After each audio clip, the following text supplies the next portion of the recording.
రే జగన్మోహన్ రెడ్డి, అసలు నువ్వు మనిషివా పశువా? మనిషి లెక్క పుట్టినవా పశువు లెక్క పుట్టినవా? పశువులకైనా కనీసం కొంచెమైనా ఇంగితం అనేది ఒకటి ఉంటది, నీకు అది కూడా లేదు. ఇలాంటి దరిద్రులకి, నీచులకి, నికృష్టులకి ఆంధ్రప్రదేశ్ లో ప్రజలు సీఎం ని చేసి కూర్చోబెట్టినారు కదా ఇన్ని రోజులు.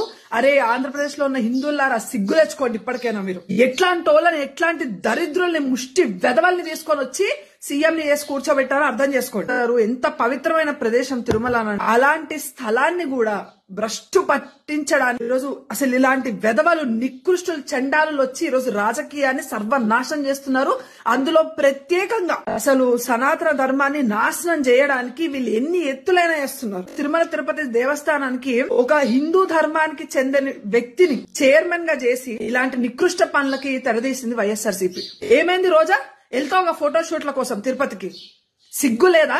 అంటే నువ్వు ప్రసాదం తింటలేవా? అందులో బీఫ్, ఫిష్ ఆయిల్ మీరు కలిపేది. మళ్ళీ ఇలాంటి రాజకీయ నాయకుల్ని, వెధవల్ని తీసుకొని వచ్చి ముఖ్యమంత్రుల్ని వేసుకొని నెత్తి మీద ఎక్కించుకొని ఊరేగా చూసారా? ఆంధ్రప్రదేశ్ లో ఉన్న హిందువులందరికీ సిగ్గులేదు. వైఎస్ఆర్ సిపికి ఇంకా ఎవరైనా కూడా, ఏ హిందూ అయినా కూడా కొంచెమైనా చీము నెత్తురు ఉంటే మీ ఒంట్లో, ఏ హిందూ కూడా ఇప్పటి నుండి వైఎస్ఆర్ సిపికి ఒక్కడు వైఎస్ఆర్ సిపి కండు వేసుకొని గల్లీలోకి వచ్చిండంటే చెప్పు తీసుకొని పొలిమేర అవతల వరకు తరిమి కొట్టండి వాడిని.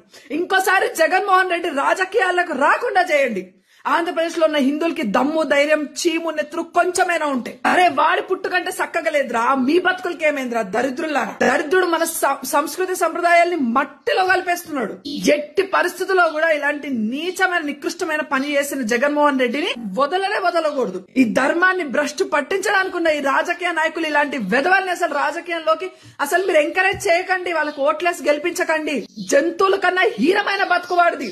రే మీ అయ్యని చూస్తే దండం పెట్టబుద్ధి అయిద్దిరా, నిన్ను చూస్తే పిండం పెట్టబుద్ధి అవుతుందిరా. మాకు ఎందుకు వస్తున్నారా రాజకీయంలోకి? మా ధర్మాన్ని నాశనం చేయడానికి కాకపోతే ఎందుకు ఉన్నావు అసలు నువ్వు రాజకీయంలో?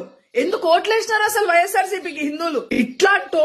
ఇట్లాంటోళ్ళకి అసలు ఏ శిక్ష విధించినా తక్కువనే. ఏ శిక్ష విధించినా కూడా పవన్ కళ్యాణ్ గారు చెప్పినట్టు ఇది ఒక్క తిరుపతికి సంబంధించిన ఇష్యూ మాత్రమే కాదు, మన దేశ వ్యాప్తంగా కూడా ఎన్నో గుళ్ళని గవర్నమెంట్ కంట్రోల్లోకి తీసుకొని వచ్చి అటు హైందవ ధర్మాన్ని సపోర్ట్ చేసే నాయకులు లేని రాజకీయ పార్టీలు ఎప్పుడైతే అధికారంలో ఉన్నాయో, ఈ సనాతన ధర్మం, హైందవ సంస్కృతి మొత్తం మట్టిలో కల్పిస్తూనే ఉన్నారు. పవన్ కళ్యాణ్ గారు చెప్పినట్టు నేను 100కి 100% పవన్ కళ్యాణ్ గారు చెప్పిన మాటలకి నేను ఆయనకి సపోర్ట్ చేస్తున్నాను. మనకి సనాతన ధర్మ రక్షణ బోర్డు అవసరం ఉన్నది దేశంలో.